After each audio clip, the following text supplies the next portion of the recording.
The Joe Biden-led United States administration is under tremendous pressure to impose sanctions against India under the Countering America's Adversaries Through Sanctions Act over the latter's S-400 deal worth Rs 35,000 crore with Russia. India drew criticism from the Western nations after New Delhi abstained from voting in the United Nations Security Council and United Nations General Assembly on several resolutions that strongly deplore Russia for attacking Ukraine and withdrawal of troops. India has signed a contract with Russia for the procurement of 5 squadrons of the S-400 Triumph air defense system. The Indian Air Force received its first system in December 2021 and has been stationed at the western border. U.S. diplomat Donald Lu stated that the U.S. is looking into the matter whether the sanctions should be slapped or not against India for the purchase of defense weapons and equipment from Moscow. India had on Wednesday abstained from voting in the 193 member states UNGA against Russia. New Delhi was joined by China, Pakistan, and Sri Lanka, among others, to refrain from rebuking Russia for the Ukraine invasion. Lu said, "What I can say is that India is a really important security partner of ours now and that we value moving forward that partnership."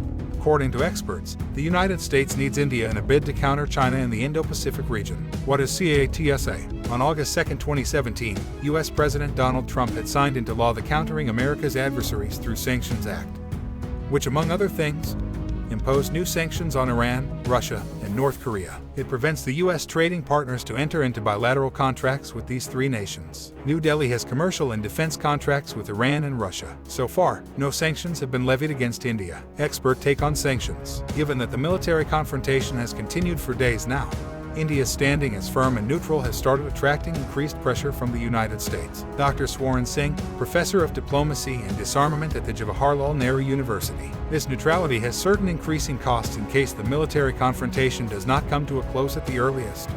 He said, with the United States, there has recently been an issue of India's purchase of S-400 from Russia invoking CAATSA sanctions. So far, the U.S. has kept this under wrap and India has not made hype too much about importing the S-400. But given the likely displeasure of the U.S., CAATSA sanction could also be slapped on India.